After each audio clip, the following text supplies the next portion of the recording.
नमस्कार, बहुत स्वागत है आपका। आपके साथ मैं हूं मृदुल शर्मा। सुबह के 10 बज चुके हैं और आपको आज खबर बताएंगे महाराष्ट्र से जुड़ी हुई। क्या फ्लोर पर फैसला होगा, क्योंकि अब जो महाविकास आघाड़ी है वो सुप्रीम कोर्ट का दरवाजा खटखटाने की बात कर रहे हैं। बड़ी खबर आपको बता दें, जैसे ही राज्यपाल ने कहा कि आपको बहुमत साबित करना होगा, महाविकास आघाड़ी सरकार की तरफ से और शिवसेना की तरफ से संजय राउत सामने आए। संजय राउत ने सामने आते कहा कि हम सुप्रीम कोर्ट पर भरोसा करते हैं और जो राज्यपाल कर रहे हैं वो असंवैधानिक है। उन्होंने ये भी कहा कि हम संविधान पर भरोसा करते हैं, कानून पर भरोसा करते हैं, सुप्रीम कोर्ट पर भरोसा करते हैं। इसलिए उन्होंने सीधे तौर पर राज्यपाल को भी निशाने पर लिया और कहा क्या इसी पल का इंतजार था राज्यपाल को। राज्यपाल कानून की अवहेलना कर रहे हैं, यानी आदेश के खिलाफ कोर्ट जाने की तैयारी है। बयान से आप समझ लीजिए। एक बार सुनवाते हैं आपको संजय राउत ने आखिर कहा क्या है। मोदी इंतजार यही घड़ी का कर रही थी, लेकिन अनलॉफुल एक्टिविटीज है। 16 एमएलए जो हमारे हैं उनका डिस्क्वालिफिकेशन का इशू सुप्रीम कोर्ट में पेंडिंग है और 11 तारीख तक उसका ऊपर कोई निर्णय नहीं होगा। और उसके बीच कोई इस प्रकार की अनलॉफुल एक्टिविटीज होती है तो सुप्रीम कोर्ट ने कहा है कि आप वापस सुप्रीम कोर्ट आइए और हमारे सामने ये बात रखिए। ऐसे में अगर गवर्नर हाउस और भारतीय जनता पार्टी एक साथ मिलकर संविधान की धज्जियां उड़ा रहे हैं, असेंबली की धज्जियां उड़ा रहे हैं और गवर्नर हाउस से ही इस प्रकार की राजनीति चलती रहेगी, तो देश के सर्वोच्च न्यायालय को उसमें इंटरफेयर करना पड़ेगा। हमारे लोग जाएंगे सुप्रीम कोर्ट और सुप्रीम कोर्ट के सामने खड़े होकर न्याय की गुहार लगाएंगे। आज भी हमारा सुप्रीम कोर्ट के ऊपर विश्वास है। मैं इतना ही कहूँगा।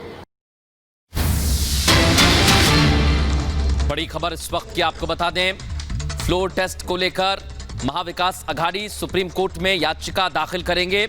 आपको यह बता दें और यह कहा जाएगा कि तत्काल सुनवाई करें, क्योंकि राज्यपाल ने जो वक्त दिया है वो कल का दिया है। और सुबह 10:30 बजे अभिषेक मनु सिंघवी, राजीव धवन, देवदत्त कामत सुप्रीम कोर्ट जाएंगे। यानी अब से सिर्फ और सिर्फ 25 मिनट बाद आपको सुप्रीम कोर्ट में महाविकास आघाड़ी सरकार की तरफ से वकील दिखेंगे और उनका यही कहना है कि फ्लोर टेस्ट के खिलाफ हम हैं। जो फैसला लिया गया है या जो आदेश दिया गया है वो कानून की अवहेलना करता है, वो संविधान के खिलाफ है, वो असंवैधानिक है। लेकिन राज्यपाल ने क्या लिखा है वो आपको पहले हम बता देते हैं। उद्धव को राज्यपाल ने चिट्ठी लिखी। सुबह 11 बजे से शाम 5 बजे तक सत्र होगा। सत्र का मुद्दा सिर्फ और सिर्फ बहुमत परीक्षण है, यानी आप में कितनी दम है, कितनी शक्ति है, ये बताइए। हर हाल में सत्र 5 बजे तक चलेगा। विधानसभा परिसर में पूरी सुरक्षा दें, इस बात की भी सरकार की तरफ से आश्वस्त कराने की बात कही गई है। यानी राज्यपाल ने तो साफ कर दिया है कि कल फ्लोर टेस्ट होगा और डेडलाइन भी दे दी है शाम 5 बजे तक। हमारे सहयोगी बड़ी खबर पर हमारे साथ जुड़े हुए हैं। गुवाहाटी से लेकर मुंबई तक रिपब्लिक भारत की टीम मौजूद है। गायत्री हमारे साथ जुड़ गई हैं देवेंद्र फडणवीस के घर के बाहर से। हमारे साथ वैभव भी जुड़े हुए हैं। अनामिका हमारे साथ गुवाहाटी से जुड़ी हैं। लेकिन हम पहले वैभव का रुख करेंगे। वैभव, फ्लोर टेस्ट की बात को लेकर अब तैयारी है सुप्रीम कोर्ट का दरवाजा खटखटाने की। इस समय हलचल क्या चल रही है उद्धव कैंप में?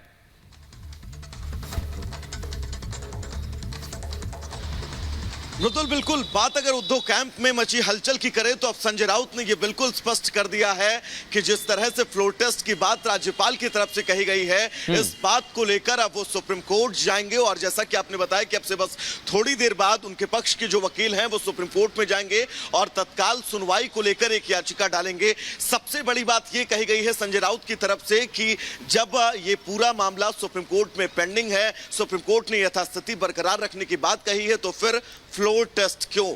चुनौतियां इसलिए भी महाविकास आघाड़ी के सामने है क्योंकि जिस महाविकास आघाड़ी के तमाम नेता इस बात का जिक्र करते आ रहे थे कि जब फ्लोर पर पहुंचेंगे तब यह तय हो जाएगा कि कौन किसके साथ है, लेकिन जब राज्यपाल ने फ्लोर टेस्ट की बात कही है तब महाविकास आघाड़ी की तरफ से इस बात का जिक्र किया गया कि अब वो सुप्रीम कोर्ट जाएगी इस फ्लोर टेस्ट को लेकर। सबसे बड़ी बात यह है मृदुल, क्योंकि 16 ऐसे बागी विधायक जिनको लेकर डिप्टी स्पीकर की तरफ से नोटिस दिया गया और इस नोटिस को लेकर बागी विधायकों ने सुप्रीम कोर्ट का रुख किया और सुप्रीम कोर्ट ने 12 जुलाई तक यथास्थिति बरकरार रखने की बात कही, यानी कि जिन 16 बागी विधायकों को यहां पर नोटिस दिया गया अयोग्य करार देने के लिए, अभी उनके पास विधायी शक्तियां हैं, यानी कि सदन के अंदर वो वोटिंग का हिस्सा बन सकते हैं। ऐसे में जब कल सेशन होगा, वोट पड़ेंगे तो जो 16 बागी विधायक हैं वो कहीं ना कहीं से शिंदे गुट की तरफ ही वोट डालते हुए फ्लोर पर नजर आएंगे। चिंताएं महाविकास आघाड़ी की इसीलिए बढ़ी हैं कि अगर उन 16 विधायकों को डिप्टी स्पीकर की चिट्ठी के बाद अयोग्य करार दिया जाता, उसके बाद फ्लोर टेस्ट होता, तो शायद जो गैप थोड़ा बहुत ही होता, उस गैप को महाविकास आघाड़ी पूरा करने में सक्षम रहती और पूरा करने की हर वो मुमकिन कोशिश करती। लेकिन अब अगर ये 16 विधायक जिनको नोटिस दिया गया है, होल्ड पर ये पूरा मामला है, इनके पास विधायी शक्तियां हैं, बिल्कुल। कल